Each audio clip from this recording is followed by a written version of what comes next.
Hello. Hello. Welcome. Hello. What's that? All the people watching the video.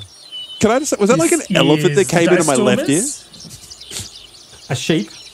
No, it sounded like wandering. a moo in the background. Yeah, I'm sorry, yeah. Derek. I didn't mean to interrupt you with such garbage straight off, but I heard a cow moo in my ear as we started the video. So There are dogs and cows and horses and crows and sheep and insects. And There's lots of things. Lots of stuff. But what are we doing, Ben? What are we We are playing? playing the Fading, following up from Derek's drug trafficking adventure, which is very cool. I remember that was really cool. Yes, That was- we didn't realize it was drug trafficking adventure. We thought it was. I had to confusing. railroad you a little bit, but See these shiny silver tracks. What's a D&D game? Friends. That's That's right. exactly what I was going to say. That's so good. I love it. Johnny, you're in my brain. I love it. We could have said that in unison. I'm still loving the idea, Nathan, of us feeding in all our scripts from like a chunk of our game. Yes. No. And then getting AI seeing to if write it- an episode for us that we then read out. spits out an episode. I Yeah. think that'd be very funny.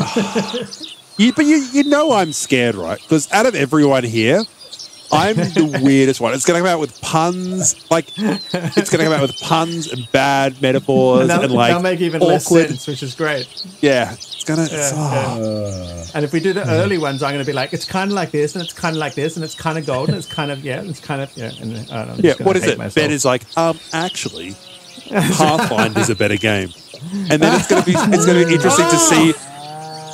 It's going to be interesting to see the Yeah. Oh, it'll have like Edition progression. Wars AI. It'll actually start like, a 100%. war It'd with be itself. great. Well, our characters have a couple of months have passed, and the characters have made their way significantly to the east through all sorts of adventures, which we don't get to witness, but can go down in the annals of their experience as XP free growing. They have, however, reached 5th level. Do you want to introduce our wonderful characters, the three that happen to be together at the moment? There's been some fractious moments that have seen various different parts of the party go off in other directions to go and fetch resources or investigate a cave or some such that Faradis, Suno, and Lorcal weren't interested in, frankly. Now, look, can I be honest? I'm not a cave guy. That's I'm growing as a You're a person. cave guy. You're a No, but I'm dwarf. not. No, That's right. there is a difference between a cave. Guy. There's a difference between a cave and a kingdom. Okay, just because it's underground doesn't mean it's a cave. All right. And frankly, if the elf goes in first, that's just it for you. You're not going in. Yeah. Right. Calling dwarven Tell us about stuff. tell us about Faradis apart from Faradis. the cave. Faradis is a jolly fellow who loves to drink, party, and dance. He's not too fond of the of the openness of the sky. I don't know if you've ever looked into the space and worked out that it's just a massive void above you that is endless and So he keeps is a going cave and guy. going and going. He feels safe surrounded on all walls, but that doesn't mean it's a cave. There's a difference. Your house is not a cave, even though it has 4 walls that it's inside. But yeah, Faradis is a paladin who has now reached level 5 and has armor and a shield and is finally complete, and he's very happy about it. Amazing. You have managed to cobble together some sort of meaningful equipment along the Now way, you which can is be the tank. fantastic. Yay!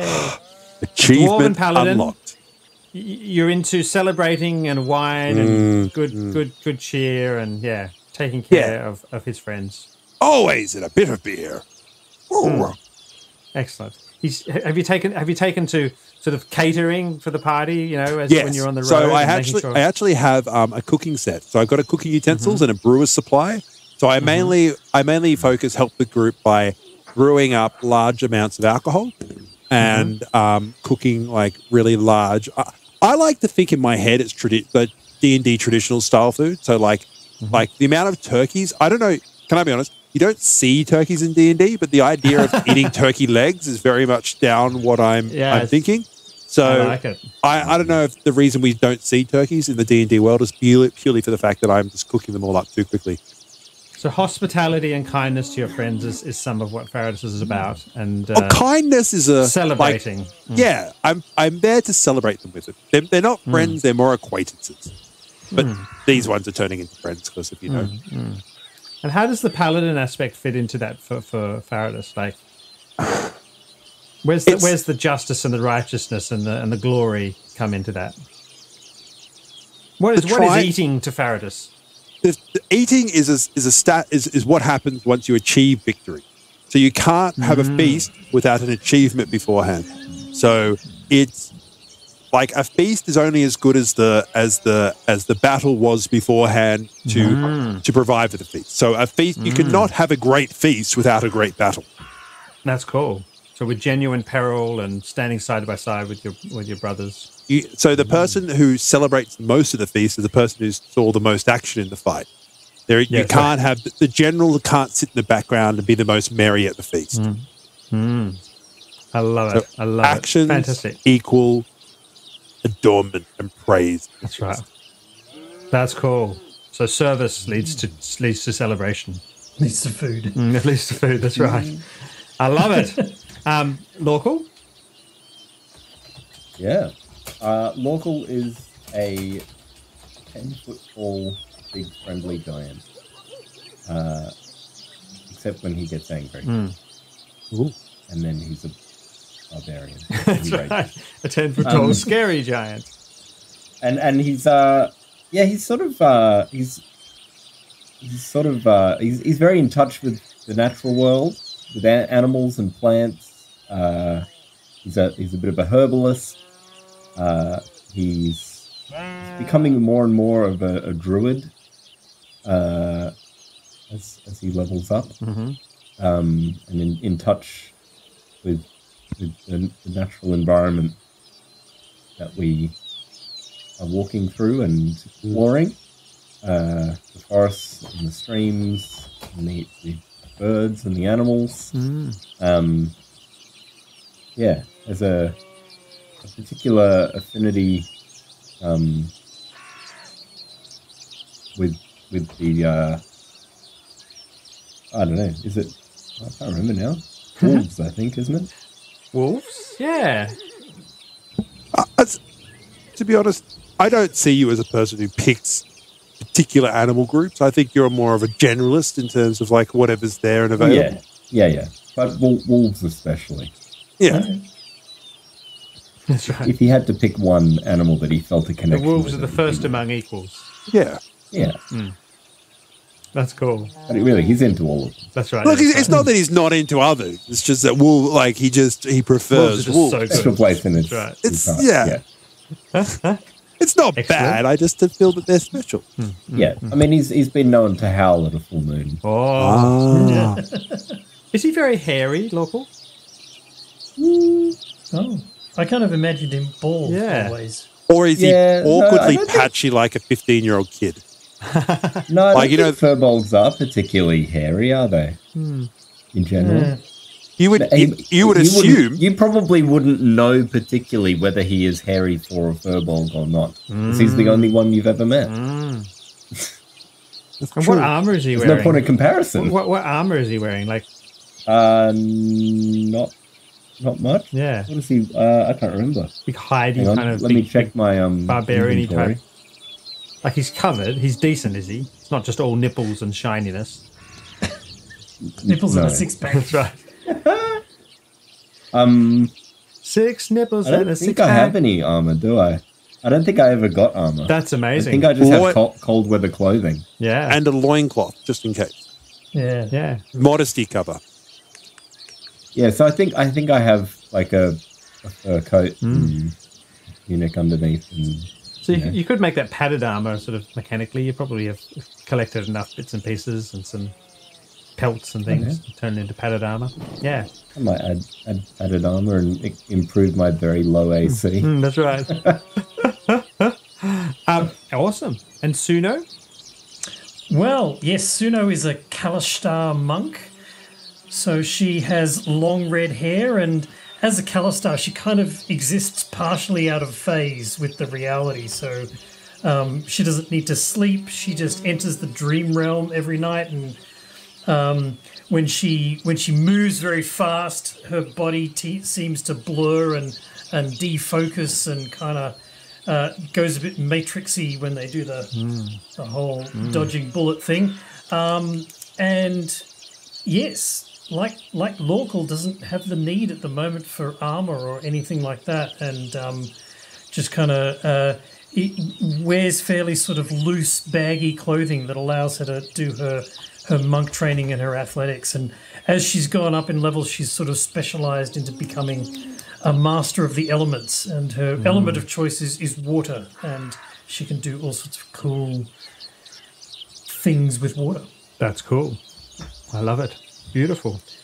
Well, you have been traveling further and further to the east, and the weather has the climate has become less and less snowy as you've traveled south and east, but frankly. It turns out the far northwestern part of this continent that you found yourself on is veritably sort of Arctic and snow drifts, and maybe the season has changed as well a little bit as you've traveled on your various different adventures. But the road has become gradually more and more populated as well. Occasionally, families pass by on the road. The three of you have left the wagon with the others and are making your way to a rumored large city where apparently there might be something of interest. You feel very drawn there, Faradis, to there's some sort of purpose to going east. And as you continue to travel east along this road, forest breaks out into farmland, and loneliness breaks into more and more people passing. Occasionally there's people traveling with you as well. Perhaps Faradis naturally, as he would, invites people to join the camp at night time and shares some of the home brew that he carries along with him, and some inexplicably appearing turkey legs. Turkey legs, that's right. Other bits of turkey. You want to talk about magical spell?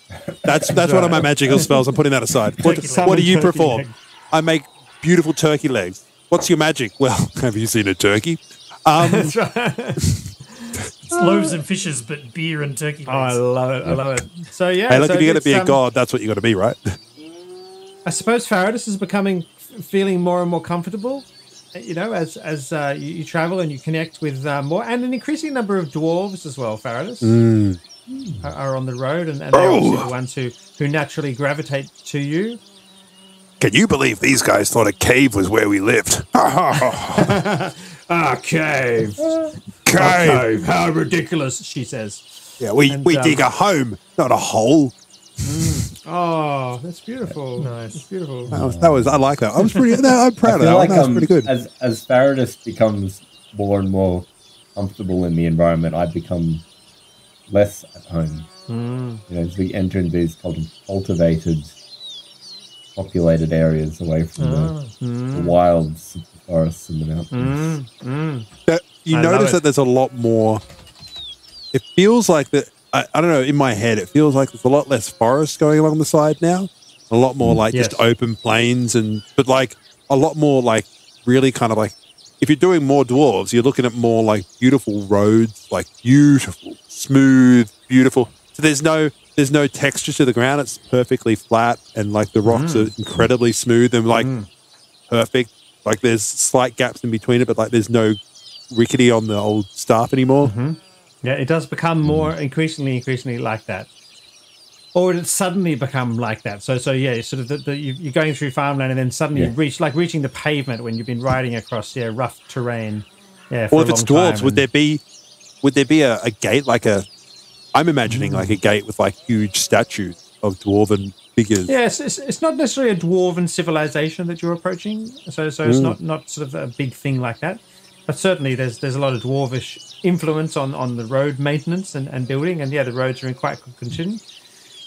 So before you notice you're traveling along well flattened surfaces, except there are some potholes in the road, shifted stones that have become dislodged and out of place and haven't been repaired yet. You see bits where a mile marker has fallen over, hasn't been repaired, which is a bit perplexing to you and disturbing to you, Faradis. It's not the most well maintained of dwarven architecture. I feel like I've become a lot more talkative in this environment, and I'm talking to Lorkel, who's become a lot more quieter. Wow. Yeah, that's right. Look at that. Why would you just leave there like that? It takes just a sec. Lorkel, look, you can do it. Help me over here. And we pick up the mile marker. And So you naturally repair it and maintain it. Because you're like, from your perspective, there shouldn't be any celebration until this work is done. yeah. It's not necessarily your work to do. But if no one else is going to do it, then you should see to it. And I felt that everything is in place. I feel like this is just me, and it's no offense at you two, but like talking about how good mushrooms are or how well you zenned out for like and meditated for 3 hours is not something I feel is a need of celebration. Wow. You sat there in silence for 5 hours. Exercising extraordinary self-control. Maybe you should try it. It might help. The self-control of me being like, hey. Maybe you Lorkel done should yet? try it. He wouldn't be so angry all the time.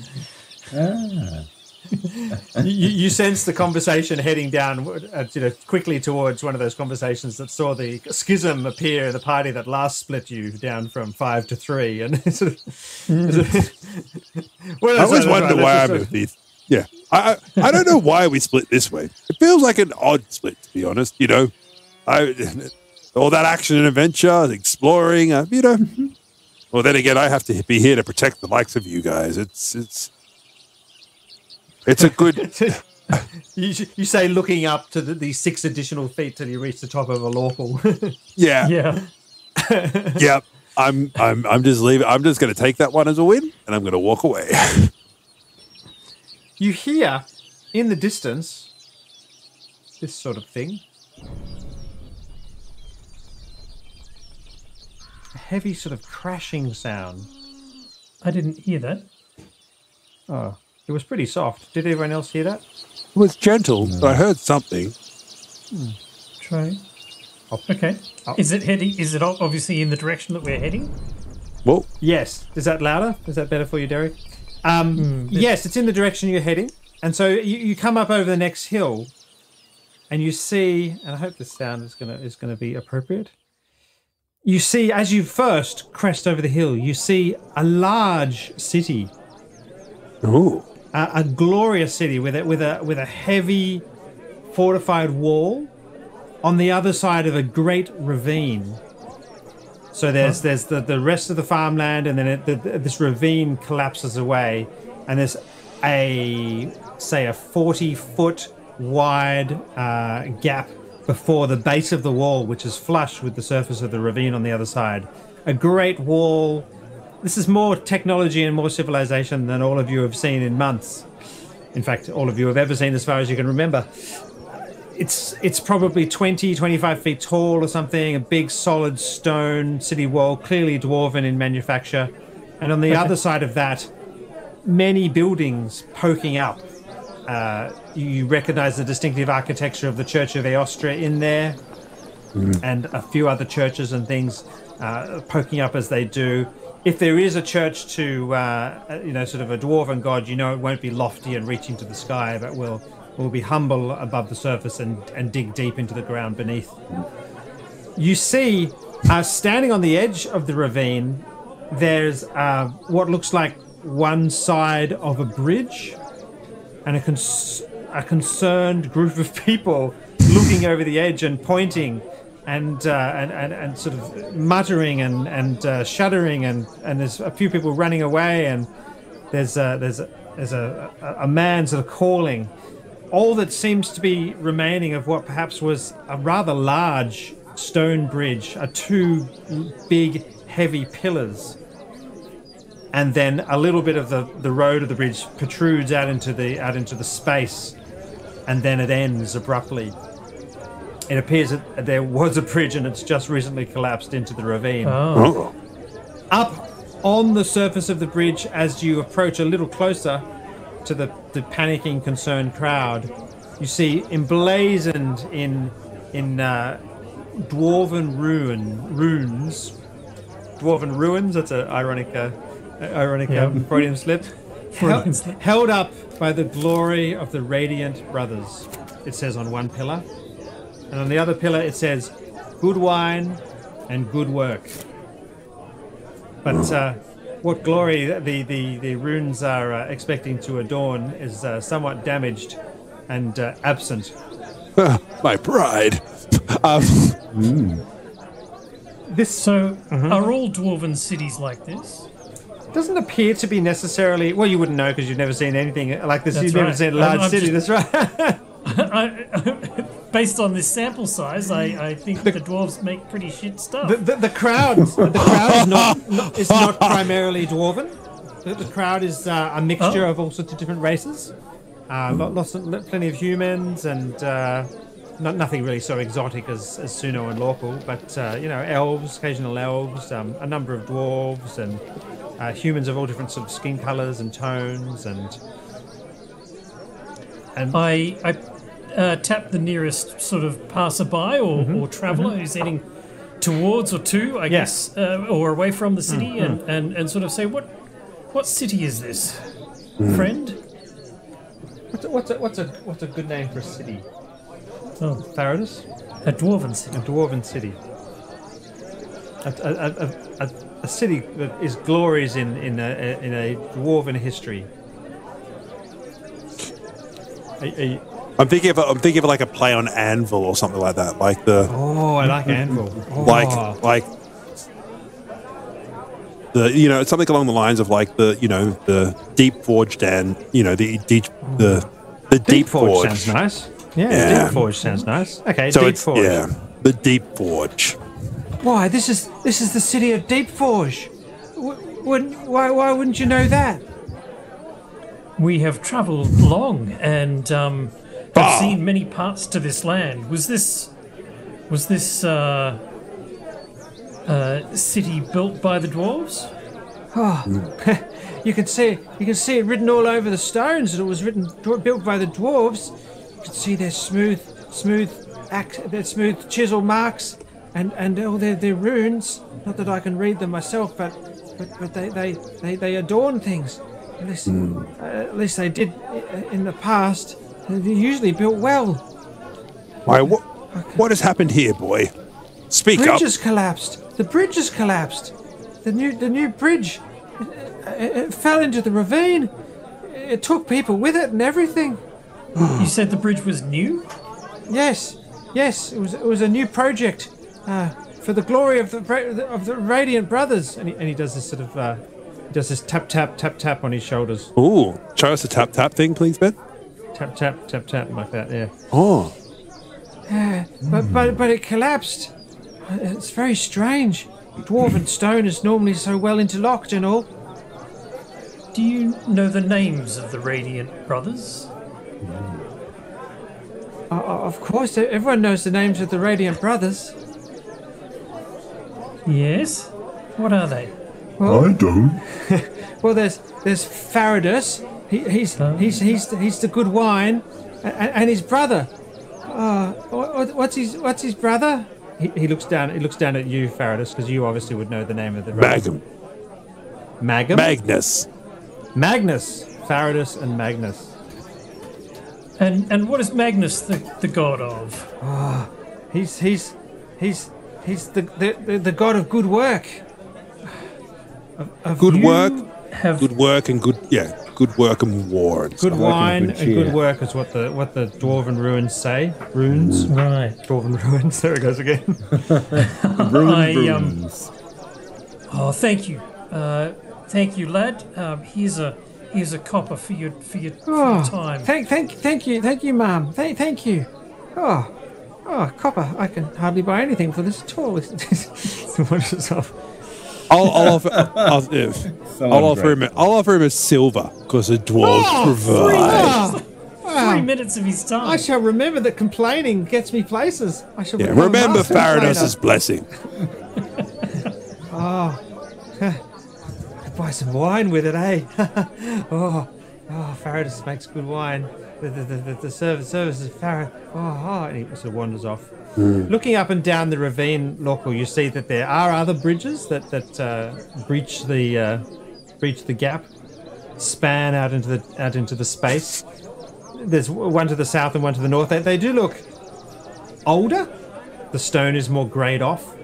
The stone of these pillars is quite young. You know, when you first cut sandstone, it's kind of yellowy and creamy. Well, and I've got stonecraft. It goes to. Can I see the level of how good they were? The craftsmanship? I'll just roll a bit of a history, I guess, or insight. It's just a natural ability, so it's nothing. You can definitely take your ability thing. What's it called? Proficiency with this for sure. Yeah, okay. So it's a wisdom proficiency check for a dwarf. Oh, wow, 19. yeah. The stonework here is terrible. I mean, you can see the finishing is not up to dwarven standards. Though this mightn't be obvious so much to the others, but you can see the angle of attack on just about every chisel blow. You'd almost hazard a guess it just wasn't even done by dwarves at all. And then you can see very well why the stones have parted ways. So badly interlocked as they were. No, there's intricate ways in which dwarves are able to set stone on stone without mortar or staple. That where the pressure created by the gravity of the bridge only serves to lock the bridge even tighter. But none of that's been done here. And you can see the grain is like they've tried. The grain, it's like they've gone on the angle of the grain. You're just like, it's just like it looks good, looks fancy. Yeah. So the technology is here, like the techniques being used were the same, but they've just been done wrong. So where it should have created friction, maybe with a bit of bouncing from some traffic, it might have actually loosened. And of course, if things are locked together in such a fashion that a bit of loosening loosens them further, then the loosening quickly runs away to catastrophe, given enough time. Is the Are we at the? So you're at the bridge now, yeah. What's at the bottom of the ravine? Well, yeah, you look down over the ravine. You can sure as heck tell why it's called Deep Forge, because this ravine drops away, maybe 100 feet or something, even further. To darkness, kind of, or yeah, into sort of even darkness. That maybe sort of a bit of a wind whips up and. Does Suno have long hair, black hair? Is that right? Yeah, red hair. Red hair. So Suno's hair is whipped up by a gust that steps up out of the ravine. It with the slight smell of sulfur. Sulfur. That's what I was saying. 100% degree. Yeah. So you sense that down at the bottom of this huge chasm is the heat that would run dwarven forges. Absolutely. And better find another bridge then. That's right. That's right. Is there presumably down the bottom of this ravine is also most of the bridge, and whoever was unfortunate enough to be on it at the time when it collapsed. Is there a bit of a scaffolding or like pathway going down the ravine, like a traditional dwarven? No, I think this ravine is sort of designed as a defense of the city. I mean, what they were defending against with such a significant... I mean, I suppose it's a natural feature, and the city has taken advantage of it. But whatever was coming from the west was clearly well worth sort of defending against, because there are great portcullis gates on the other side of the ravine where the remains of the other side of the remains of the bridge are, such that the wall looks like it will become fairly impenetrable. And overlooking the portcullis and the edge of the bridge is are spots where archers might take pot shots at whoever's assailing the portcullis, and also spots where classic medieval kind of technology like boiling oil and things might be done over holes. Does it look like it was forced down, or does it look like it fell down? So, like when I look at the other side, does it look like there was a uniform line or does it look like it's just like the rocks were falling? Like it doesn't look. Does it look uniform as if like? It doesn't look like it's been blasted free or anything, or cut by magic, or that the stone has been formed into mud by a spell. It looks like literally the stones have just uninterlocked and created a cascade effect. Obviously, once you take out the center, then you have an issue with a mortarless bridge, and so there's kind of a ragged edge where some of the stones just still happen to be to be locking on. In fact, as you watch and investigate, one of the stones from the other side, just by the natural thrumming of the busy city on the other side, just tumbles out, bounces off the side of the ravine, explodes into 3 or 4 pieces, which then spin end on end down into the darkness. Is it supposed to do that? How wide is the ravine? About 40, Like how far 40 or away 50 is it? feet, yeah. All right. How far can you jump? Well, Yeah, no. What else was I gonna ask? No, I can't. So there's basically concern. remember. People are starting to disperse. You know, there doesn't they're seem to be concerned on much the that other can be side? done. That's right. Equally, yeah. There's sort of traffic jam of another heavy. Perhaps it was a heavily laden sort of export vehicle, big cart, because there's another 2 of them queued up to cross where the bridge is, and they're just now starting to try and reverse those to get the 4 horses to sort of back up, and they're sort of shouting at people, sort of get out of the way, and we'll move forward, just go across the bridge isn't there anymore, you moron, and sort of there's quite a sort of argument, and Sydney traffic. That's right. Yeah. Relatively little sort of concern about the fact that maybe something's fallen into the ravine. They're more concerned with getting their carts back. But yeah. Yeah. Interesting. Funny how they're named after me. Paradise must be a popular name. Would I know it? Go to one Would of I the know other it? bridges before that one falls down. Yes. Yeah. Yeah. Is there any other Are you bridges gonna- into the? And this is a vitally important decision which could have long-lasting consequences. You're going to go to a bridge that's a bit to the north or one that's a bit to the south? Can we? You know what? No. I'm going to roll a dice. Okay, excellent. Evens- Let the evens fates north? decide. Is that what you're saying? Flip a coin. Okay. Well, evens the north, are they? Evens are north. Odds are south. Ready? 138. 138. Evens are north. So you go north. So you make your way a bit further What north. D? It's like D1000. What was that? No, I rolled 12 d20s.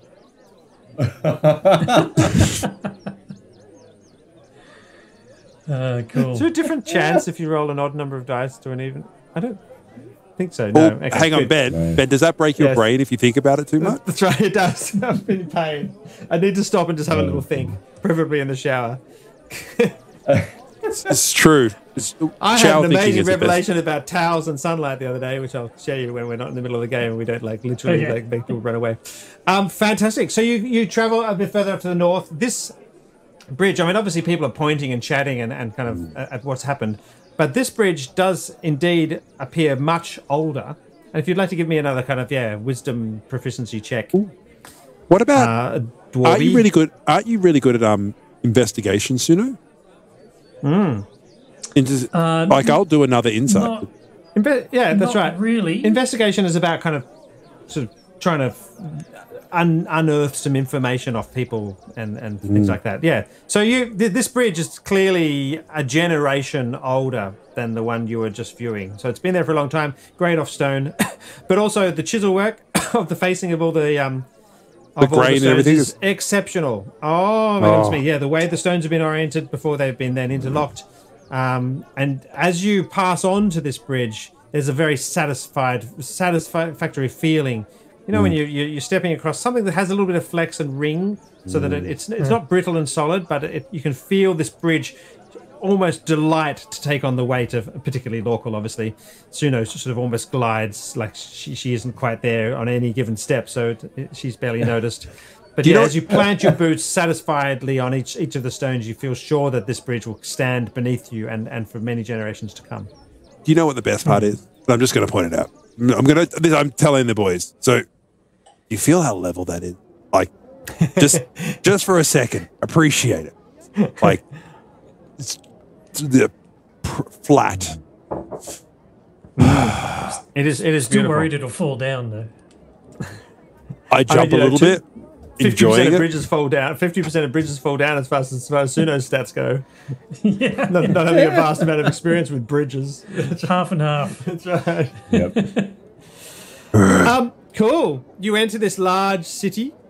The city of what do we call it? Deep Forge. Fantastic. It's a good name. It's quite a sight. Your senses, all of you, either with pleasure and anticipation, or a kind of a bit of horror, given there's no grass or leaf or even bird or small beastie local, and Suno, the minds of the people around you as you connect with them are not filled with vague, musings and dreamy thoughts and drifting off unfocused wanderings, but are all focused on commerce and getting to places and finding the thing and purchasing the thing and hoping to succeed and all this sorts of things. But Faradis, you find it quite attractive. Assaulted your noses and ears with sounds and smells and spices from exotic places. Every sort of different shop you can mention. I hesitate to mention any shop in particular, lest you buy out all the produce of that and it becomes a running joke. Lemon store. Wow. Right, purveyors of all sorts of different of things, cloths and furniture from different cultures, and it's quite an extraordinary sight. And each alley ends in like a staircase going down, so it feels like there's a lot of. It feels like there's depth to the city. Like the city continues, but more vertical. It's a more vertical city than it is a horizontal city. I love it.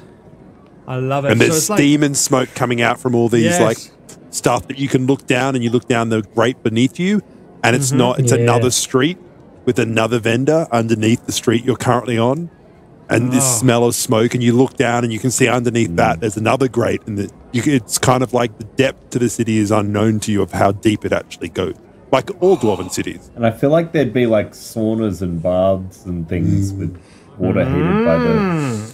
geothermal, baby. Absolutely. A bit of Spirited Away action. Yes. Yeah. There Maybe some steam-powered industrial stuff going on. Let's go with too. that. The bit of steampunk, And when you walk into the city, it looks like you're looking at a very short city. It doesn't look very tall, but the depth of the building.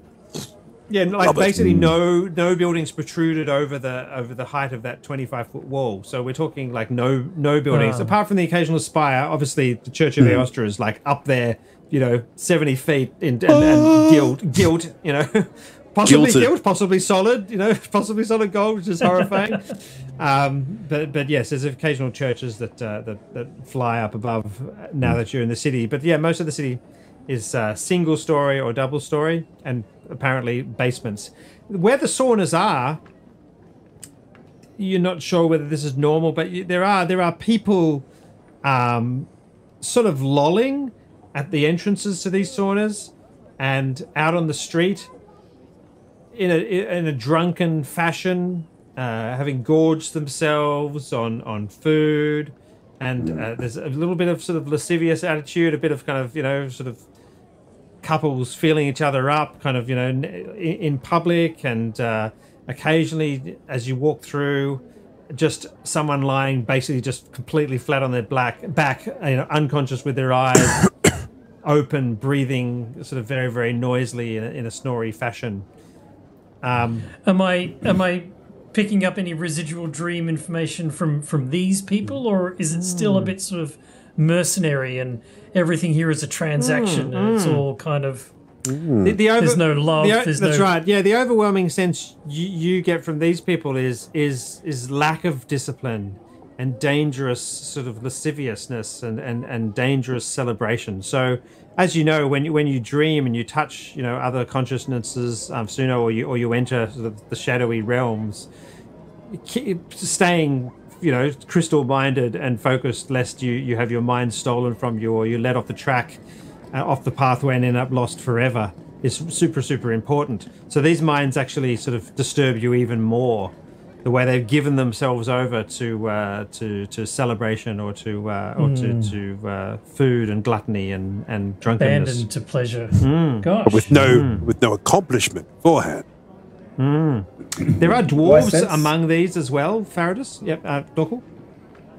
I was just going to say, do I sense any animals? Rats or cats or dogs or? That's a cool question.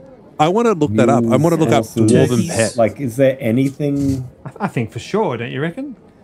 There'd be. Surely a city would have rats. Yeah, many rats. At the least. What do they say in London? You're never more than 1 meter away from a rat or something. That's such a cool fact. Yeah. So the whole city, the more you obviously are lacking reference. You have an instinct, right? Because you are a conscious brain, fully formed. Presumably, this body that you're in apparently seems to have scars and things like that from the past that you haven't created yourself, and flabby bits that have been caused by a life of eating or all that sort of stuff. Strong muscles formed by training.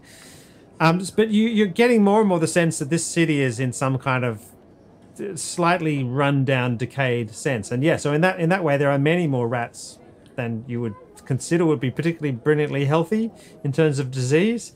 And the way, occasionally you pass by a crowd who are eating and dropping crumbs and chunks of bread and cheering and throwing food at each other, like veritable kind of food fights of sort of celebration, and the wine drips on the floor. All of this is only going to cause more rat problems. Nathan? So here are some of the animals that you might find in a dwarven city. So there are tunnel hounds, which are large dogs that are breeding for the ones that find mushrooms, but think about it in a more hefty, kind of thicker way. Mole dogs, there are bearded cats, so cats with huge beards coming down. Lap dragons, miniature bears, busy beetle, stone shells, and pet rocks. Pet rocks. But lap dragons and bearded cats, so heavily thick bearded cats. Oh, so this is cool. So these creatures are kind of and cave toads, exotic, aren't they? Like the kind of dragony type things and the weird, slightly magical cats. So they didn't when you first reached out your little feelery senses, they didn't, catch your empathy and your sense of nature like a squirrel would, or something innocent and naive and beautiful like a little bunny rabbit. But you sense these animals. But these animals kind of live in a state of desperation, always sort of seeking a way of surviving or scrabbling up the crumbs dropped by unhinged revelers. Except for the bearded cats who just feast on the rat. That's right, yes. They have an ample supply of food at all times. That's right. At their leisure. They're like, they occasionally get up, stretch, and go hunting, which they enjoy very much. Yeah, I love it. You also... And messenger rats as well. That's another thing. They have no pigeon, so they actually can use mat rats to be able to send messages throughout the city. That's cool. I love that. You also... Yeah, so it's a city that's a little bit run down. There's a bit of unrestrained celebration going on. Because, Faradis, as we've already established, thank you very much, celebration is only appropriate and in proportion to glory, justice, not justice seen, but fairness seen, protection of friends, brotherly love, moderation, and, appropriate levels of celebration, including literally getting drunk if the moment calls for it, but not if the moment doesn't call for it. Celebration without sort of glorious action is vain and damaging to the soul, I suppose, from your perspective. Oh, it's not even that. It's the fact of with lack of purpose. With celebration with lack of purpose destroys the celebration itself. So it lacks, without meaning, it takes away from everything else. Oh, I love it. I love it. So that sort of emptiness and purposelessness of these people, reveling or celebrating the emptiness. Themselves, Celebrating the emptiness creates more emptiness. And in fact, a dwarf, especially when you see the dwarves, you're almost filled with disgust, because obviously a dwarven bridge has just gone down, and that would be the end of reveling. That's like a shameful thing. And you can't imagine why they would even go on. Though they mightn't have heard, I suppose. It would lead to somebody never doing their job again, right? It would be so shameful that they would be hounded out of the profession, so to speak. So. Are they just drunk? Or are they is there like a bit of a? We just ran into a person dealing Yeah, okay. illicit stuff. Is there maybe a more larger problem? Understanding that we've just come from an adventure where we've met someone who was this what was this his location of, like, are we talking about, like, you know, delivery to the big city? Oh, I love it. That sounds I think that sounds quite a reasonable proposition. Yeah. You see someone, sort of angling with the classic. Well, you probably don't know how to interpret it, but they seem nervous and tetchy, and they're holding, like a little thing of herbs or whatever. Ben showing his immense knowledge of this world. Don't give him a specific thing, or they'll take it and kill me with it. That's right. And he's angling away from a dwarf who he seems to have just made a purchase from, who looks kind of jolly but shifty at the same time. He's wearing what would the livery, Nathan, be of Faradus, the Church of Faradus, the good wine dwarves? What would they be wearing? Yeah. Armor? No. No. What would a priest of Faradus' church be wearing? He would be wearing bright colors, really bright, like maybe bright red tunic with a large hammer on the side of it, in gold, done in gold to, like, very much. It's a celebration. It's about celebration. It's about the feast. So it would be, you know, there would be ornaments of turkey legs and, like, you know what I mean? Like, it's ornaments of ornaments of a feast. Obviously the motto, that's right. So remember, this is a dual church. So it's Faradus and his brother Magnus. And so they share a church together. And obviously Faradus concentrates on celebration and brotherly love and all that sort of stuff. Yeah, so he's wearing this costume, which it's like hits you like a memory triggered by smell or something like that. And but the way he's wearing it is not glorious. It's not. It's stained. So his tunic that he has, which should have this beautiful goblet of wine, has a smear of actual wine down the yellow background, and his pockets are kind of stuffed full of bits and pieces, and he's there counting out the gold, silver, I suppose, that he's just taken from this person who he sold something to. Oi, who are you? Oh, hello, dwarf. You've come to purchase some pleasure. Come to dip into the lascivious joys that Deep Forge offers. Ah, bless you. May Faradus bless you with good wine. Good wine, good work. Good work. Yeah, you seem like you've enjoyed a lot of the wine yourself. Have you had a great battle, or? Faradus has blessed this day with celebrations. There's always good news when Faradus blesses the day. Yes. So, I'm glad I can do that not live. That's right. But the bridge is down. How can you celebrate on a day like this? There is a time for work and a time for. Have you not seen the entire? Which bridge? Which bridge is down? Insert bridge's name here. The middle one, the new one. The new bridge is down. Oh, oh well, that will make more good work. More good work for those whose task it is to do good work. And what exactly are you? What do you do? I'm a priest of the holy reveler, the great celebrator of joys and life and wine and mead. An occasional herb, if you take my meaning. Would you like some herbs? Yes. Yes. This won't go well. That's right. This one's a silver, and this one's a gold. But the gold will bring joy that you want to behold. Why? I'm going to look at the herbalist now, because now we've got it in hand. Yes. Yeah. Okay, local. Yes. What's he got? What's he got? It's a weed as far as you can tell. You know, sort of something that you've seen growing around the countryside a little bit on your travels. It tends to infest parts of the earth that have been broken over and not tended, or sort of damaged land. So by the sides of the road where you've had a stone that's been pushed over, and suddenly the earth is bared to the sky. This weed has taken on, you know, a hold there. You haven't really given it much mind up until now. I But look do at know you. that obviously, all sorts of weeds can enhance spirit journeys and things like that, as your tribe would know. Do you say anything?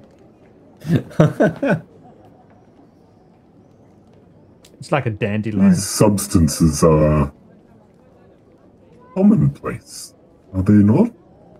Well, look around you. You don't see them here growing anywhere. It's I've seen many on the roads well, as we've approached. well, this has been prepared properly by a priest of Faradus. Good wine, good work. And it's concentrated. That's the word. More effective, pure, specially picked and chosen to be excellent for the grove.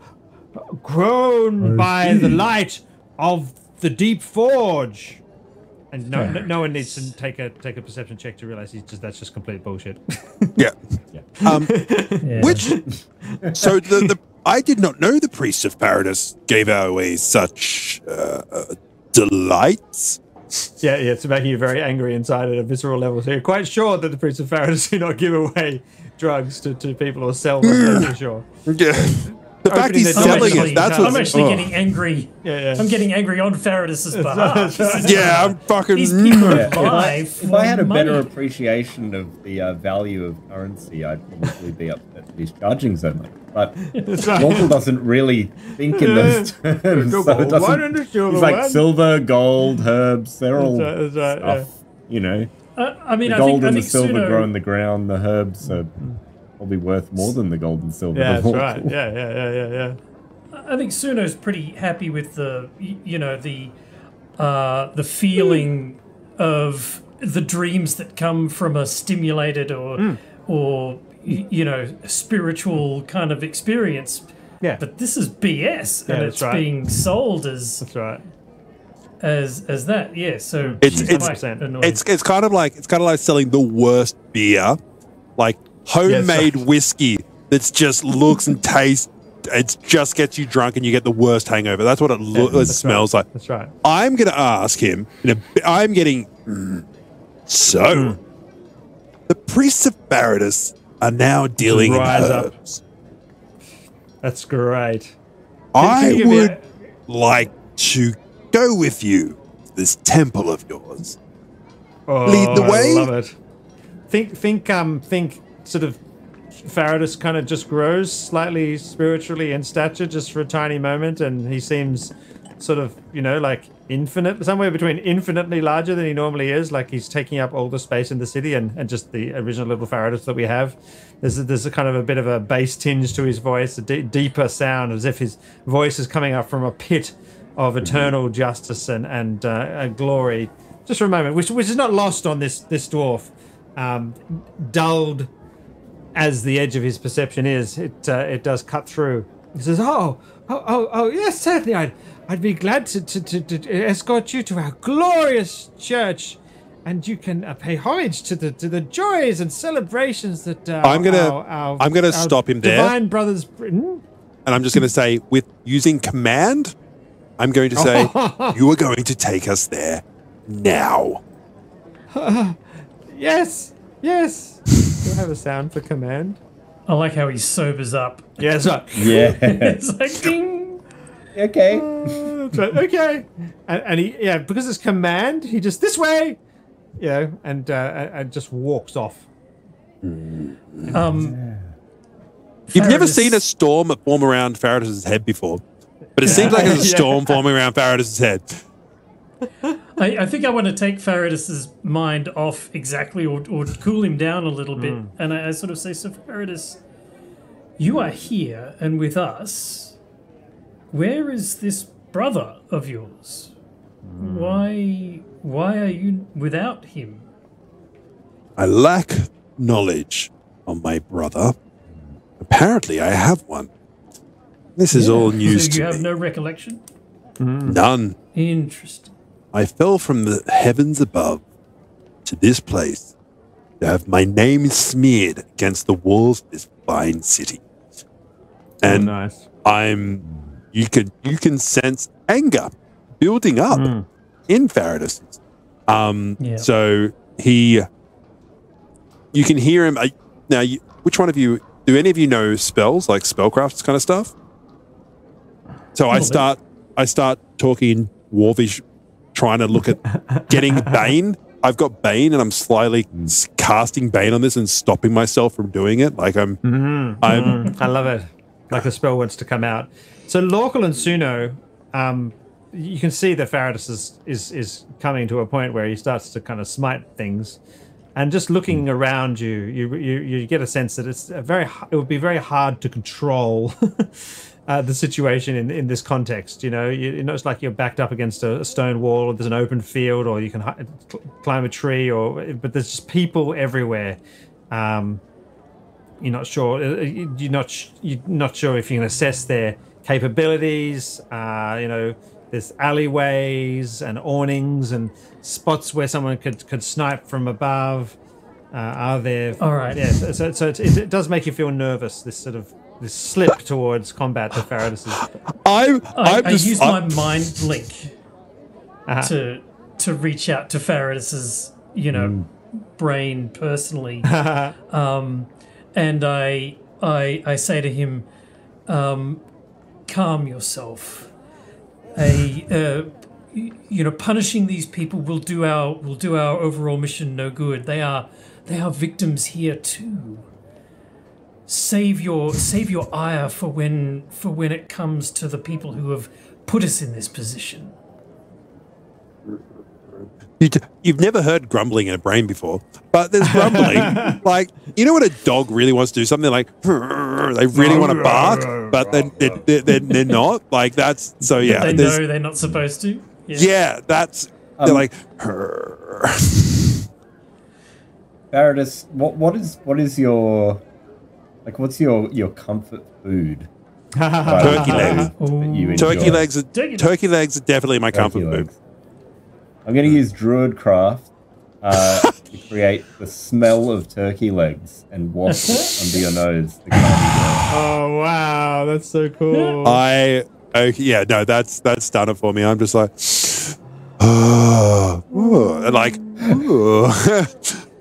okay, yeah, no. Smell is so powerful like that, you know. I shake my head.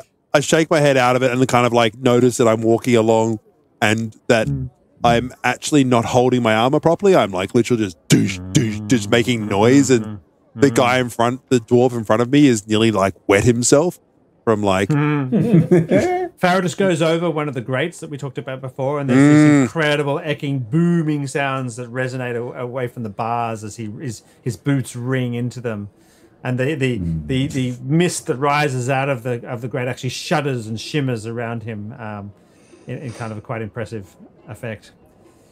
You arrive at what could only be a dwarven church, stout and powerful as it is, paying little heed to the height of non-dwarves.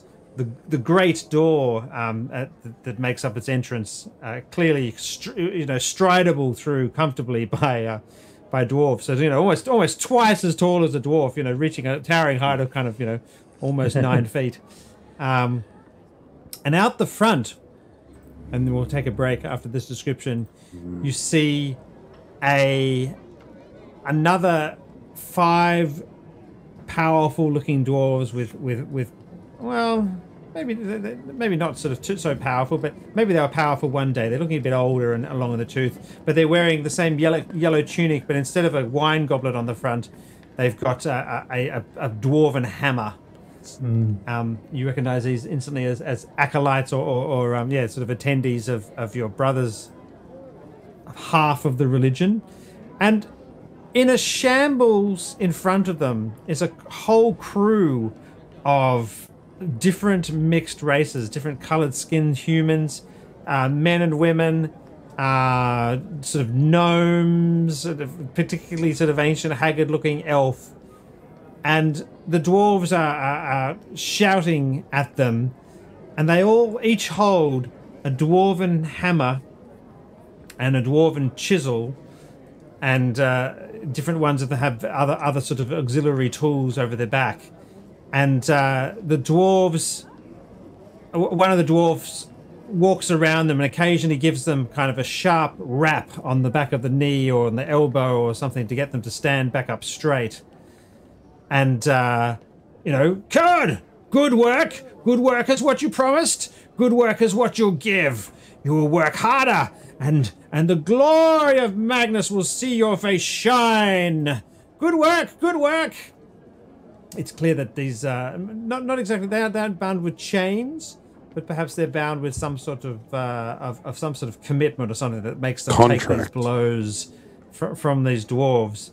And it sends a horrible shiver through you, Faradis, the thought of this phrase, good work, which is meant to represent everything about the greatest care being taken in architecture, the greatest pride and time being taken in the way things are built, obviously in the way two bare stones are locked together like hands grasping each other. And of course, Lorkel and Suno, this situation between these sentient beings where one is attacking the other, and the other doesn't seem to do anything about it. That's right. Yeah. The others don't seem to do anything about it, so it makes you shudder as well. And you can just sense, Suno, a strange fear from these servants, these workers, and a strange longing and desire as well that locks their brains down into a single focus towards what it is you can't quite tell. And let's take a break there for the moment. We'll be back after these messages. Yeah.